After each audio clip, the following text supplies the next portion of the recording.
तो भाई लोग ये वीडियो जेठालाल और बबीता जी की मैरिज स्टोरी की पार्ट 2 है। पार्ट 1 में हमने देखा कि कैसे अय्यर भाई बबीता जी से डिवोर्स लेके हमेशा हमेशा के लिए अपनी गांव चेन्नई चले जाते हैं। कैसे सुंदरलाल और दया भाभी अपनी मां की ऑपरेशन कराने के बहाने जेठालाल से ढेर सारा रुपया पैसा और घर गहना लेकर देश छोड़ के भाग जाते हैं। और फिर कैसे जेठालाल और बबीता जी दोनों ही अपने घर में अकेले होने के कारण दोनों के बीच नजदीकियां बढ़ने लगती है और फिर एंड में ये नजदीकियां प्यार में बदल जाती है, जिसके कारण वो दोनों एक दूसरे से शादी कर लेते हैं। भाई लोग इस वीडियो की पार्ट 1 काफी इंटरेस्टिंग है। अगर आप लोगों ने अभी तक नहीं देखा तो इस आई आइकन बटन पर क्लिक करके अभी ही देख लो, क्योंकि ये वीडियो वहां से स्टार्ट होगी जहां पर सारे गोकुल धामोला की मंजूरी के साथ जेठालाल और बबीता जी की शादी हो चुकी थी। और इस वीडियो के एंड में हम ये भी देखेंगे कि कैसे जेठालाल को बबीता जी के साथ शादी करना बहुत ही ज्यादा महंगा पड़ जाता है। तो चलो शुरू करते हैं आज की इंटरेस्टिंग वीडियो। तो जैसे कि हम सब जानते हैं कि अब जेठालाल और बबीता जी की शादी हो चुकी है। अब जेठालाल के घर में पूरे 4 लोग रहते हैं, टप्पू, चंपक चचा, जेठालाल और बबीता जी। हमेशा की तरह टप्पू और चंपक चचा अपने कमरे में ही सोते थे, लेकिन अब दया भाभी के रूम में जेठालाल और बबीता जी सोते हैं। बबीता जी बहुत ही ज्यादा खुश थी क्योंकि अय्यर भाई के जाने के बाद उनको फिर से एक नया परिवार मिल चुका था। लेकिन जेठालाल थोड़ा सा दुखी था। वो बबीता जी से बहुत कम ही टाइम बातें करता था और चंपक चचा के सामने तो वो बबीता जी को देखता भी नहीं था, क्योंकि उसके मन में थोड़ा सा गिल्ट था कि आखिर बाबूजी मेरे बारे में क्या सोच रहे होंगे। कहीं उनको ऐसा तो नहीं लगता कि दया के जाने के बाद मैंने अपने स्वार्थ के लिए बबीता जी के साथ शादी कर लिया। और इसीलिए जेठालाल अब चंपक चचा से भी मुंह छुपाए फिरता था। इन शॉर्ट, जेठालाल अपनी गिल्ट फील की वजह से अब किसी से भी ज्यादा घुल मिल के बातें नहीं करता था। वो दिन भर बस चुपचाप ऐसे ही शांत बैठा रहता था।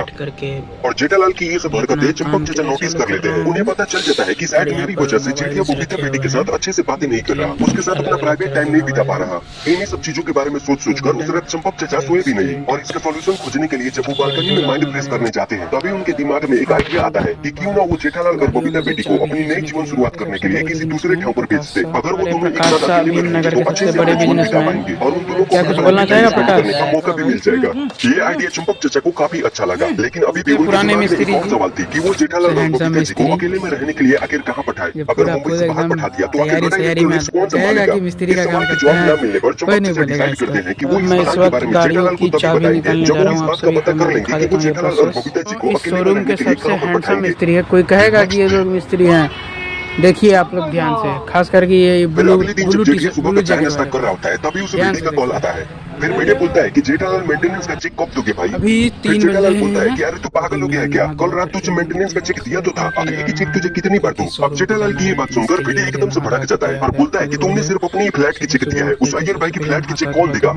फिर जेठिया बोलता है कि क्यों भाई, उस फ्लैट की मेंटेनेंस चेक मैं क्यों दूं? फिर मीडिया एकदम गुस्से में बोलता है कि Jethalal for your kind information, मैं बता दूं कि जब अय्यर इस सोसाइटी को छोड़ के गया था तो वो अपनी फ्लैट को बबीता जी के नाम पर करके गया था, और जो कि बबीता जी तुम्हारी वाइफ बन चुकी है, इसीलिए उस फ्लैट की मेंटेनेंस या तो तुम भरो या फिर बबीता जी से मेरी बात कराओ, मैं उन्हीं से चेक मांग लूंगा।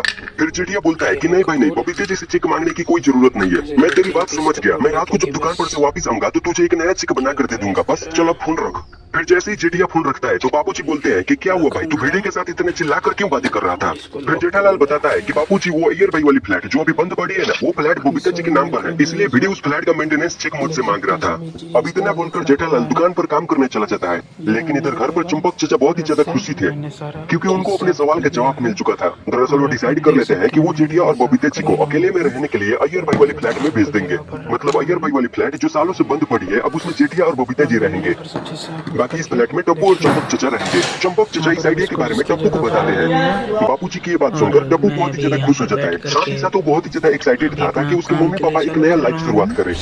अब जेठालाल रात को जब घर वापस आता है तो टप्पू और चंपक चचा इस बात को जेठालाल से शेयर करते हैं। जेठालाल इस बात से साफ इनकार कर देता है, लेकिन चंपक चचा तो अपनी जिद पकड़ के बैठे थे।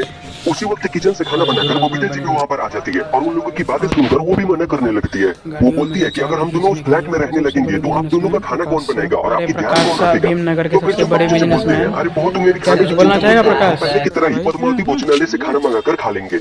और फिर कौन तुम दोनों दूसरी पुराने सोसाइटी में मिस्त्री रहने जा रहे हो? अपनी ही सोसाइटी में तो रहना है। मुझे जब भी तुम दोनों की जरूरत पड़ेगी तो बालकनी से आवाज लगा के तुम दोनों को बुला लूंगा। कहेगा कि मिस्त्री का काम करते हैं, के बावजूद भी कोई नहीं जेठालाल बोलेगा उनकी बात इसको। मानने से मैं इनकार इस कर वक्त रहा था, लेकिन गाड़ियों जब की चंपक चाबी चचा गुस्सा निकालने करने जा रहा हूँ। लगते आप हैं तो सभी वो को मैं दोनों दिखा अय्यर भाई देता हूँ वाली ये फ्लैट में रहने प्रोसेस। के लिए मान इस जाते हैं। शोरूम के सबसे और फिर हैंडसम अगले ही मिस्त्री दिन है। कोई जेठालाल कहेगा मेहता कि ये साहब के लोग साथ मिस्त्री मिलकर हैं? अपना सारा सामान बबीता जी देखिए के घर आप में लोग रखवा ध्यान लेता से, है। खास अब करके जेठालाल ये बहुत ही ब्लू ज्यादा खुश था ब्लू टी क्योंकि उसको ब्लू बबीता जैकेट जी के वाला। साथ अकेले में टाइम बिताने का ध्यान से मौका देखिए। मिल जाता है। साथ ही साथ बबीता जी भी जेठालाल का पूरा ख्याल रखती थी, उसको अभी बहुत ही खुश 3 रखती बजे थी। हैं। वो अब महिला मंडल के साथ बहुत कम ही टाइम बिताती थी। महिला मंडल की किटी पार्टी में भी बबीता जी बहुत कम ही टाइम जाती थी क्योंकि वो फटाफट अपना घर का सारा काम निपटा कर या तो जेठालाल से फोन पर रोमांस भरी बातें करती थी या फिर खुद ही जेठालाल की दुकान पर चली जाती थी उसको काम में मदद करने के लिए। और फिर दिन भर वो दोनों दुकान पर एक साथ काम करते थे। और रात को जब वो दोनों घर वापस आते थे तो बाहर से ही सब्जी खरीद कर लाते थे और दोनों एक साथ मिलकर खाना बनाते थे। फिर खाना खाते वक्त बबीता जी जेठालाल को प्यार से अपने हाथों से भी खाना खिलाती थी। फिर खाना खाने के बाद वो दोनों रात भर एक दूसरे के साथ रोमांस भरी बातें करते थे। जेठालाल रात को सोडा पीने भी नहीं जाता था। इन शॉर्ट जेठालाल और बबीता जी अब दोनों एक बहुत ही अच्छी जिंदगी बिता रहे थे। वो दोनों एक दूसरे के साथ हर एक काम करते थे जो पति और पत्नी एक साथ करते हैं। समझ रहे हो? समझ रहे हो? समझ रहे हो ना? टप ऐसे ही बहुत दिनों तक चलता रहा। दिन बीतती गई और रात ढलती गई। 2000 years later. हमेशा की तरह एक दिन जब जेठालाल नाश्ता करके दुकान पर जाने के लिए निकलता है तो बबीता बालकनी में आती है और बोलती है कि जेठा जी आप अपना हाथ रुमाल तो घर पे ही भूल गए। फिर जेठालाल बोलता है कि सॉरी बबीता डार्लिंग, तुम वहीं से रुमाल को फेंको, मैं कैच कर लेता हूँ। फिर जैसे ही बबीता जी रुमाल फेंकने जाती है तो वो वहीं पर चक्कर खा के बेहोश हो जाती है। बबीता जी को बेहोश देखकर जेठालाल एकदम गड़बड़ा गया। वो दौड़ के बालकनी में गया और बबीता जी के मुंह पर कुछ पानी छिड़का तो वो होश में आ गई। फिर वो बबीता जी को वहां से उठा के बेडरूम में ले जाके सुता दिया और बिना किसी चीज की राह देखते हुए जेठालाल मुंबई के बहुत बड़े डॉक्टर को अपने घर पे बुला लेता है। डॉक्टर ने चेक करके बोला कि इनको कोई खास प्रॉब्लम नहीं है, लेकिन फिर भी मैं इनका ब्लड सैंपल लेकर जाता हूँ। आज शाम तक मैं इनके ब्लड टेस्ट करके जेठा भाई आपको बता दूंगा कि इन्हें क्या हुआ है। इतना बोलकर डॉक्टर वहां से चला जाता है। बबीता जी थोड़ी नॉर्मल हो चुकी थी, इसलिए वो जेठालाल को दुकान पर चले जाने के लिए बोलती है। जेठालाल दुकान पर चला तो जाता है, लेकिन वो ज्यादातर बबीता जी के बारे में ही सोच रहा था।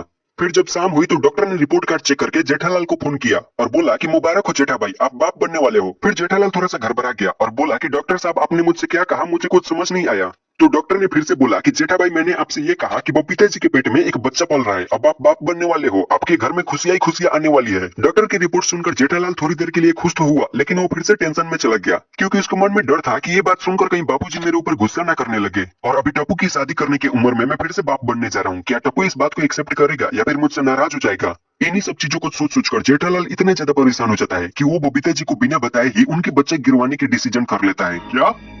ये क्या बक रहे हो आप? अब उस रात तो जेठालाल घर पे आके बबीता जी को बिना कुछ बताए ही ऐसे ही सो गया। लेकिन तभी उसी रात को गोकुलधाम सोसाइटी में एक महिला आई और वो महिला कोई और नहीं बल्कि हमारी दया भाभी ही थी। अब दया भाभी गोकुलधाम सोसाइटी में वापस क्यों आई, कैसे आई, क्या सच में वो जेठालाल के पैसे लेकर भागी थी या फिर जेठालाल को कुछ गलत फैमिली हुआ था, ये सब आपको इस वीडियो की पार्ट 3 में देखने को मिलेगा। इसीलिए प्लीज इस चैनल को सब्सक्राइब कर लेना। और अगर तुम लोगों को ये जानना है कि बबीता जी और जेठालाल की शादी किस हालात में हुई थी तो यहाँ पर क्लिक करो। अभी के लिए तो मैं उसी वीडियो में मिलूंगा, तब तक के लिए टाटा बाय बाय।